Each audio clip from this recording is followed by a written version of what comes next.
Joining us, David Hardin is the CEO and CIO of Summit Global Investments. Guy Labat is Chief Fixed Income Strategist at Janney Montgomery Scott. Welcome.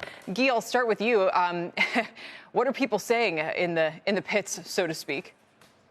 Well, I suppose at this point, it's just hoping not to be carted out. Right. It's been a really brutal repricing for the long end of the U.S. yield curve over the course of the last few weeks in particular. So not only have interest rates come up, but the yield curve steepened very considerably.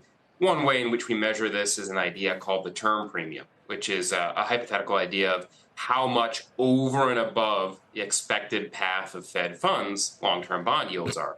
And this term premium has gone from pretty deeply negative around the middle of the year to positive for the first time in, call it, about 10 years or so, round numbers. And that could continue to climb if indeed we get a period of consistently solid economic growth that lasts even beyond this year. You know, you think this is about growth? I mean, obviously, we saw a little bit of a further move in jolts, but this was happening before that data. It was happening no matter what the data's been like the last couple of weeks. It's been driven by real yields, and the only culprit there I can find is the deficit. Yeah, which is also an excellent point. I think that's a little bit more of a short-term item, but there's a lot of things that are adding supply of duration under the bond markets.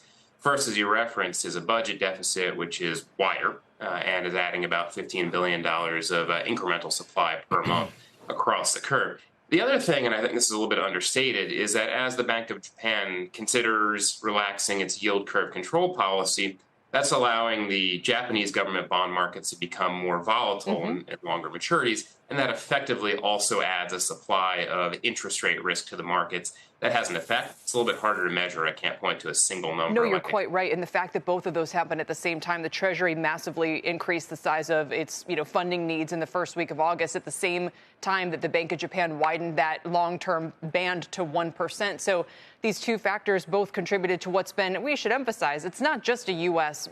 Sell-off that we've seen in bonds. It's been global. It's driven by just more dramatic here. It's more dramatic here, but I think the supply and demand imbalance is coming into focus, David. One of the interesting questions from a portfolio management point of view is, do you buy bonds here? Do you buy them hand over fist and kind of put the money away and get it out of stocks and not have to worry about it? Or is it quite the opposite? Are people now concerned because 60-40 portfolios are down 5% the past couple months? I think that's a great question. In our sense, I think you have to position your equity positions more defensively, minus utilities. I think staples and energy and other places are where you want to be with these yields where they're at. And quite frankly, you need to pick up some yield. So you need to pick up some of these bonds. Today, I think we are purchasing a 6.6 1-year out municipal after tax equivalent yield. That's phenomenal. So I think there is definitely value in the bond market, but also in the stock market. You've caught Steve's attention. Just linger on those. 6.6 muni? Is that New York? Well, that's a good question, Steve. We can manage your money after. Tax equivalent depends on your bracket. We can put you on another channel too. David, just dwell for one more moment on what you think people should do. Yes, bonds are attractive here, but they might also feel people who had bought even munis a year ago or any other or treasury, people who bought there's a lot of people who have bought bonds and said, if I had waited, I could have gotten a better yield. So they might feel a little bit confused now as well. Sure, I think that's understandable. And I think that in general, helping investors to be in the right place at the right time is really, really important.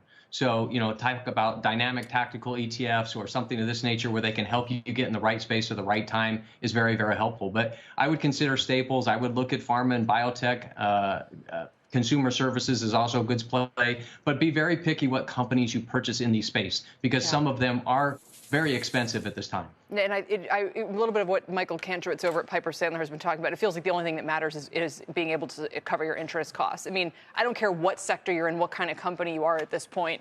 What else? Steve, go ahead.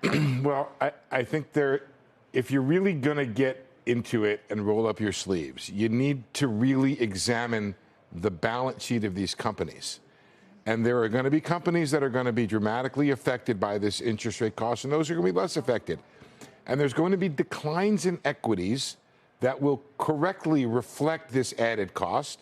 And there will be sympathetic declines in similar equities that won't correctly reflect it. For example, you could see a whole industry going down with a certain benchmark being hurt with because that one particular benchmark company has a big interest cost. Others may not have that.